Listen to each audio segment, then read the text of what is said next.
So we're so glad to talk about an organization that's been in existence for a number of years in the United States, and it actually started because of a passion that we have of waging peace in a broken world. It's like everywhere around, Chad, is like everybody's waging war, and we have decided that we are going to be an agent that wages peace. And so we wage it through all different kinds of ways, through social justice, through health, through education. And one of the things that we really enjoyed and have rejoiced in actually is taking N2N and actually registering it in the northern part of Iraq, which is known as Kurdistan. It is actually an organization that is reaching out in areas. We have 2 training centers in the area where we teach just all kinds of things. We teach art, we teach music, sewing, taekwondo, computer, and bring in specialists from around the world to do special seminars in colleges, in hospitals. We also bring in medical teams. We're bringing in 3 medical teams this year, one in April, one in June, and one in September. And these will work in the refugee camps where we are.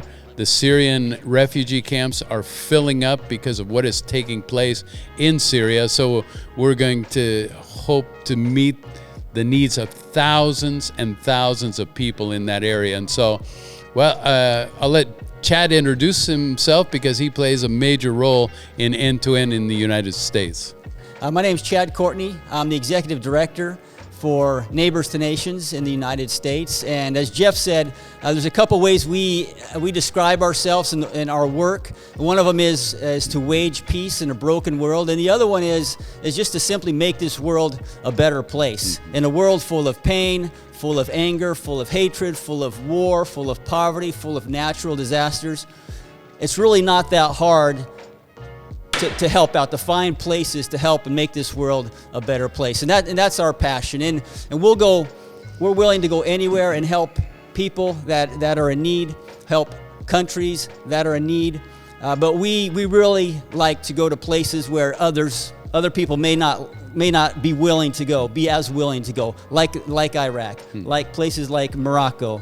Jeff talked a little bit about Iraq, northern Iraq. We're also working in Morocco where we are involved in handicap centers, training physical therapists in handicap centers throughout the southern part of Morocco. We have a very good relationship with the government. We have signed MOUs with the government. We work directly with them. They provide resources in terms of facilities and staff, and we bring training for the physical therapists, and we bring administrative training to teach them how to manage their centers better. And so that's the type of work that we like to do. Yeah, and one of the interesting things in Morocco, physical handicaps are seen as like a punishment from God. And so for us to go in with so much compassion, and it has really made a difference on how these villages and how these areas come out and bring their children out, because it's actually somewhat of a shame in that culture. So to be able to go in there and show so much love and so much compassion and give the people the tools that they need to help their children is really made an incredible difference in that country. Yeah. So we're glad about that as well. And so as we've continued to grow, and this is actually an invitation as well. We know there's a lot of people that are interested in partnering with organizations that have this type of worldview of waging peace, of showing compassion in these areas. So we're looking for other people to join and come along with us with N2N Unlimited, it's called, and we'll put out that information at the end. But we've discovered we need people that have the ability to write grants, for example. That is not something that is easy in the United States. And so if you're listening to us and you've heard this and you say, well, I know how to do that, we would love to talk to you. We'd love to learn from your experience as well in these areas, because that's a true challenge. Yeah, that's right. And, a lot of people have the idea that helping a nonprofit organization only can happen in the form of giving donations, but like Jeff said, that's not the case. Grant writing is a need of ours. If you have expertise in a certain area and you want to go to the field and put that skill to use, well, you can do that through us. We can connect your passion and your interest with the field. We can help you live that out. Obviously, we'll accept donations. It takes finances to make an organization like this happen and to support the work that we are doing on the field. But yeah, we love to pair passions and talents and skills with needs on the field. So we're in a conference right now talking about many different things, and it's just incredible the people that you meet. There's a young woman who very soon is traveling to Dubai, and she's a dentist, and she's going to learn how to use 3D printers to produce dentures. And I'm just going, wow, I had never thought of that. I had never considered that. And I said, would you like to go to Kurdistan, northern Iraq, and do seminars on these advances? And she said, I'd love to do that. So there's just all kinds of things, and the people are very, very interested in these areas, and even in the area of marriage, for example. I've been going to northern Iraq for 20 years, but over 20 years now. But in the last 5 years, there was just an opening to share seminars on marriage, and that's not an open topic there many times. And so I've done the 5 languages of love, which is a very basic teaching on communication, to over 4,000 Muslims in that area, in colleges, in universities, in all different kinds of areas. And they are so thankful, because everyone wants to improve their marriages. And so lots of countries are lacking these basic tools. So if you're passionate about counseling, trauma counseling is a tremendous need in that area. And as I said, doctors for short periods of times as well makes an incredible difference. We're teaching people how to develop websites. We're teaching people how to use social media.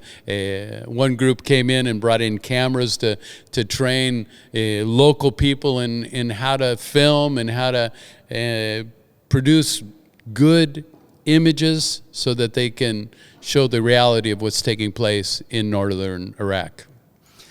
Some of my most impactful and memorable moments in Iraq are sitting on the floor in the tents of refugee camps, visiting with people who have been displaced from their homes, from their families, from their communities, and sometimes from their culture. And sometimes we underestimate the value of just being heard, of just being able to tell our stories, particularly people like that who, like I said, have lost everything, and they're in a place where they don't want to be. They're in a refugee camp, and just the fact that you're there, taking an interest and lending an ear, hearing their story, there's great power and great freedom in that. And then from there, things can happen. We can share that story. We can take that message home, share their story, share their plight, and raise awareness for them, and attract people that have something to offer them, skill set, some training, and we can bring them into the team. And so that's a beautiful part of what we're able to do when we visit the field and sit with them. One of the beautiful things that we do is sponsorship there as well. In the refugee camps, we sponsor over 250 children, and these are children that, without our help, which doesn't take a lot. I think it's $42 a month. We're able to give clothing. We're able to provide school books. We're able to guarantee that these children can continue to have an education. And so you actually get to sponsor that child, and there's monthly contact with that child. Our team there sends information how each one of these young people are doing, and there really creates a beautiful bond that has lasted for years in many situations. And it usually starts with a visit as well.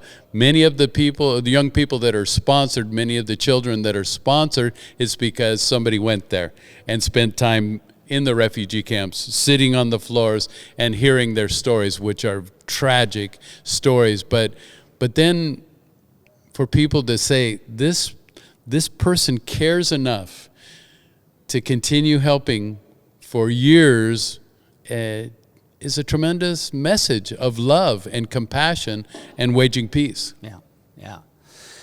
One of the coolest things that we've been able to do recently is we've been given open access to a couple different universities in the city, and been invited into the universities to establish offices on the actual campus, to bring in people, lecturers, who to lecture in areas that maybe they don't have a regular opportunity to hear about. Some of the most recent lectures that we've brought in have been around the topic of the power of dreams and the power of words. And these may not necessarily be brand new ideas or brand new themes for people, but they're delivered by people from a distinct and a different viewpoint, because they come from a different culture. And so the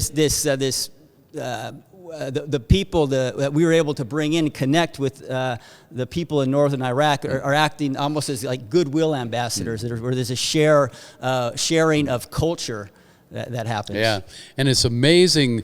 Like our medical teams, some of them have come back 3 times now, and they all say it's so nice that you came once, but when you come back, it means the world to us, you know. And so some of them are now in April, will be their 4th time coming in, and they've just fallen in love with the people. And so that type of relationship, and as well, we have just some incredible translators that every year the medical teams come in, they translate for the medical teams, and those friendships are just precious.